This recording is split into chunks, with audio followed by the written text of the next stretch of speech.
I've had a lot of people ask me this lately, should I puppet or annex a country? Well, today I'm going to be answering this question, which unfortunately the HOI4 community has been looking for answers, but really hasn't gotten a dedicated tutorial that covers all of the basics and the process, and when and why you should do it.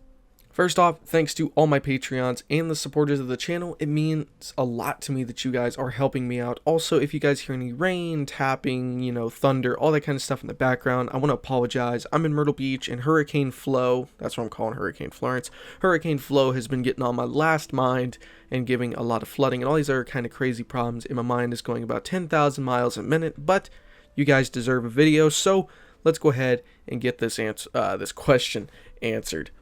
So I've got 3 categories for this video: when, why, and how. First off, why you should puppet. The big reason people don't puppet normally is because annexing a region outright is going to give you all of the resources and factories instead of having to share them with your puppets. So if you were to go to war, you would get all the mills, all the civs, and even all the resources, and you wouldn't have to trade, you wouldn't have to worry about getting their mills, all that kind of cool stuff. So that is the reason people normally don't puppet. But what if I told you puppeting a country is actually going to help your country grow and get even stronger? I know, right? That sounds absolutely insane. Why is that? It's because puppeting a nation is going to be kind of like creating a faction, except you have complete and utter control, except for the resources and the factories, that is. So they'll pretty much make and give you troops, or you can build yourself. Now you probably wonder how you can do this. If, let's say for example, we were to go ahead and invade Austria.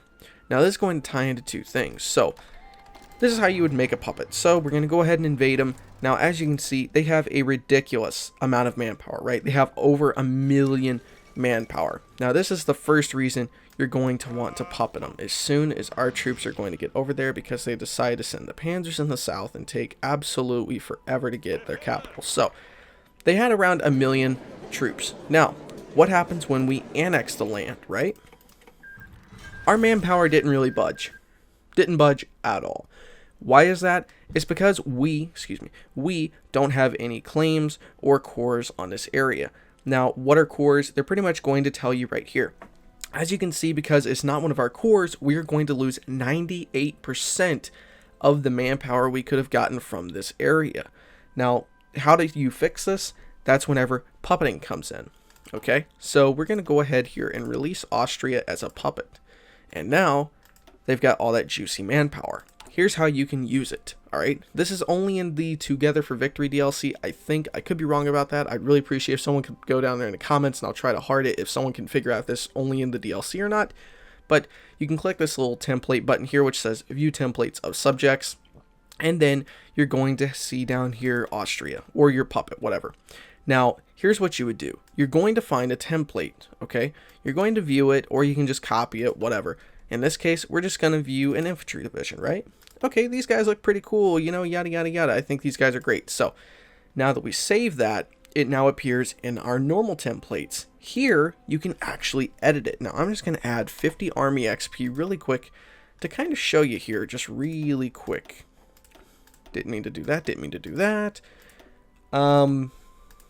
And let's just make it a 30 width. I wouldn't actually use this probably. I'm just making it a 30 width for the video. So now that that's been made and we made a template, we can train it. Now these divisions still require some of our manpower, but we have 18, so that's about 200,000 men. They had a little bit over 1 million.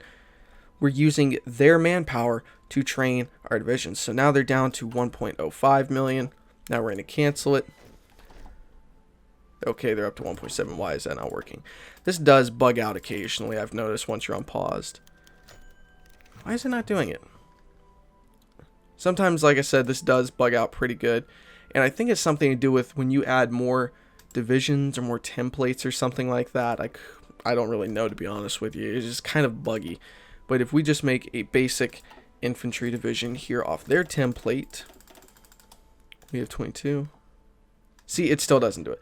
Sometimes, like I said, it bugs out. Sometimes it works, sometimes it doesn't. But what these templates normally do, if you're... Okay, there it goes. There it jumped down. Okay, so what happens is whenever you go in here and find the division, you can then edit the template, spawn a whole massive amount of these divisions that you want, and as you can see, it dropped their manpower down because these guys are going to be using mostly their manpower and actually a very limited amount of our manpower. So making a puppet is really the best case scenario if you need manpower. So if you're in a situation where you need the manpower, make puppets. Now, here's something else, all right? Another huge bonus is it's kind of difficult to explain, but you can make a buffer state. What is a buffer state? Well, it's going to be kind of difficult to show you here, but let's just go ahead and say I don't know, let's just, can we invade them again? No, let's go ahead and, no, okay, we'll just invade Poland here. Let me set this up. Alright, so now let's go ahead and talk about buffer states. So we're going to go ahead and take a bunch of land that, let's say we were worried about the Soviet Union, right? Worried about the Soviet Union, the Soviet Union coming in on us. So what we could do here is one of two things. I was going to say three. So to make a buffer state, we could leave them like this. We could leave them democratic, let them do their own thing, and we just completely ignore them. We don't do anything else with them, and then we just click done. What this would do is create a buffer state. So if we want to be on the defensive, we don't want to be in an offensive war with the Russians, what we could do is we could leave them like this, and then we could let Russia have to declare war, which would make them join the Allies, and then start a war where Russia and the Allies are in direct 1v1, warfare. Now, another thing you can do too is liberate land sometimes, like right here, or we could satellite these lands here, which would make them one of our puppets, but in this case, we're just going to let them get some Ukraine and Belarus. So, boom. So now we have buffer states, which pretty much Russia would have to directly go to war with. And if they were democratic, wait, why is... Oh yeah, that's right, because I let them do their own thing. So since they're democratic, they would actually probably join the Allies. Now, that's a couple of really cool things you can do with these. Now, another thing with puppets, too, that I've seen really helps out a lot. People really decide whether or not to puppet based on this. Okay? Say, for example, you look and say, man, I need that oil down there in Romania so bad as Germany, but I don't want to have to deal with, all the resources, and if I don't annex them, I'm not going to get the supply. Well, that's not entirely true, so we're going to go ahead and annex them here. And now we are going to release our puppet of Romania. And, oh, no, I didn't mean to, oh, what am I doing? Annex Romania. Okay, go back in here now. Can I not? Okay, well, I just destroyed that example. Okay, we'll annex Czechoslovakia. Alright, so now we're going to go into here. Okay, why does it not let me... Okay, we'll release Poland as a puppet. Why not? Just for the sake of the video. Okay, so and they don't have any supplies in there. Okay, there's Romania. Okay, so release as puppet. God, I'm not even thinking today. Like I said, Hurricane Flow and her name your price tool is kind of going nuts outside. So there's our puppet of Romania. Now, if you go over here and you need the oil, which we don't have anymore, you'll see your puppet normally up at the top of the list, which is right here. And then, for some reason, it's kind of bugged out right now. Okay. Okay, it's not working right. Okay, I kind of broke it. We'll just show you Japan here, okay?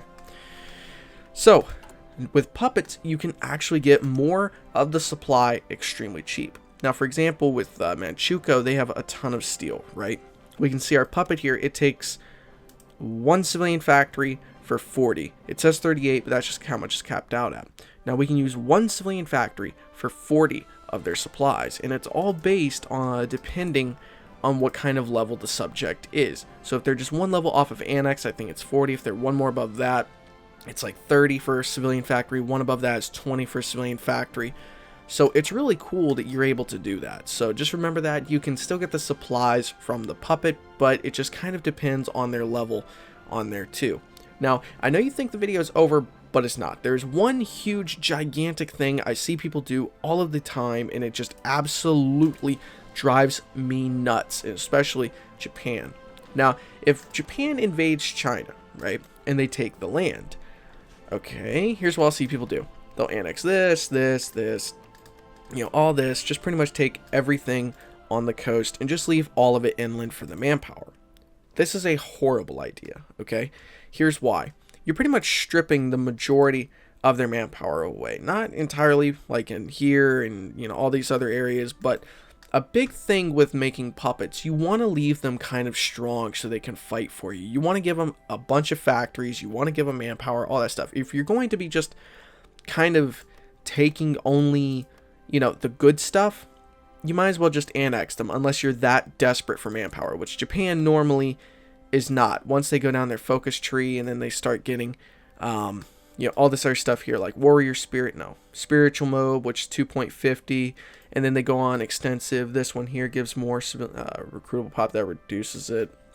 There's a bunch of focuses that you can do as Japan that gives you manpower, so you really don't need that much extra manpower as Japan. It's really better to just make a puppet and allow them to be strong enough to fight for you. An example of this is Germany has a focus tree, a focus in their tree, where I think they can befriend. Yeah, if they can get Poland to accept this and become an ally of theirs or a puppet, you will never see Russia win. I've been in a few multiplayer games where this has been this is just straight up banned now, where Germany can ally with Poland because it makes them so overpowered, because Poland will pop out like 100 or 200 divisions when they're fascist, and Germany won't send anything to the east, and Poland alone as an AI can wipe the floor with the Russians. So if you're going to have a puppet, unless you were that desperate for manpower, it's better to kind of leave them on their own. You know, give them a bunch of factories, give them a bunch of civs, give them a bunch of good land with population, excuse me. So guys, that is pretty much the end of the video, but just take these 3 tips with you before you go. When you should annex is going to be determined if you need the civilians and the resources or the manpower more. If you need manpower, puppet. If you need the civilian factories and the resources more, then you annex. Now, something else here that's kind of take it or leave it if you want is that little quote or little thing I mentioned. I would like to say about allowing Poland or really any other alliance members join your faction as a puppet, and then just don't even touch them and just leave them alone over there, and then let them do their own thing. Because if you can do that with some nations, they become powerhouses. Oh, one final really cool tip. If you invade a nation and you puppet them, at least as of right now with the update just recent, like most update with Waking the Tiger, if you puppet a nation, you get their navy. Well, you can't directly control their navy, but an example here, let's go ahead and get France here, right? Just before we end this, because this is going to be incredibly cool, trust me. Okay, actually, I can't do anything with the troops in mainland France. Okay. And again, we might lose power, so this video might abruptly end, which if it does, I'm sorry. So, now we're going to go back to playing as Germany. And let's get our troops on the Maginot and just go straight through it as quick as we can. And then you're going to see here how you can annex a country and then just pretty much take over their entire navy. Let me make sure the AI is off so they don't join the allies. Ooh, I hope that doesn't actually let them join still. Okay, it's not. We're good. So, alright, cool. So they capitulated. Alright. Now, what you can do is take all states, right? Except for one little zone that you could care less about, like this one right here, okay? So now, France is on this little island, and then you puppet them, and now, your puppet still got to keep pretty much all their navy. So now your puppet has their navy they had in the first place, which would decimate. Now just imagine if Germany could capitulate France in 1937 or 38 and then allow them to keep their 130 ships mixed with the German and Italian navies, which, you know, right off the bat, Germany's not that great. Italy's good. And then combined with France, that's almost like 300 ships. So you already, by doing that, you would outnumber the British, navally speaking. And then, if you know what you're doing, you could easily capitulate them. So, take those 3 notes, well, 4 tips, with you guys. Puppet a nation if you need their manpower or their navy. Annex them if you need the resources more than you're willing to trade for, or if you need the factories. Hopefully you guys enjoyed this video. Thank you for watching. I will see you guys next time. Stay awesome.